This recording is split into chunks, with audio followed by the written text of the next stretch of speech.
আজকে আমি যে গাছটা সম্পর্কে বলবো এটা হচ্ছে মহুয়া গাছ। অসাধারণ গাছ। এটা হচ্ছে বৃক্ষ জাতীয় গাছ।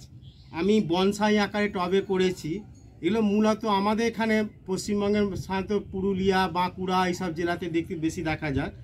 এটা সাধারণত ভারত, নেপাল, মায়ানমার, শ্রীলঙ্কা দেশে দেখা যায়। এর বিজ্ঞানসম্মত নাম হচ্ছে মধুকা ইন্ডিকা বা মধুকা লঙ্গিফলিয়া বলা হয়। এই গাছ কিন্তু খুব হার্ডি গাছ এবং কাঁকুড়ে পাথরে মাটিতে এগুলো ভালো হয়। আমি টবের মধ্যে করেছি। পাতাগুলো দেখুন শুকনো হয়ে গেলে এরকম লাল মতো হয়ে যায়, ঝরে পড়েছে। ভরার পর এই যে কচি পাতা সবুজ, আবার একটা ব্রাউন, কি সুন্দর একটা কালার এসছে। এই ফল মানে গাছের বসন্তকালে এক ফল ধরে। প্রথমটা ফলটার সাথে সবুজ রঙের হয়, কিন্তু পরে দেখা যায় যে ফলগুলো যখন পেকে যায় একটু হলদে বাদামি রঙের হয় এবং খুব সুস্বাদু এবং পুষ্টিগুণে ভরা। এর ফুলের নির্যাস থেকে নানা রকমের ওষুধ তৈরি হয়। আর এই ফলগুলো সেখানে ভাইটামিন সি থেকে আরম্ভ করে কার্বোহাইড্রেট প্রচুর পরিমাণে পাওয়া যায় এবং ফাইবার জাতীয়।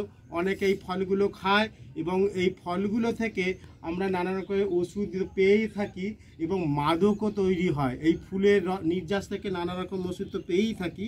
আমি টবে সুন্দরভাবে করেছি বন্ধুরা, তোমরা টবে করতে পারো। একটা নতুন প্রজাতির একটা গাছ, একটা লোককে আকর্ষণ করার মতো একটা গাছ আমি করেছি এবং এটা প্রায় আমার বনসাই আকারে গুঁড়িটা হয়ে গেছে।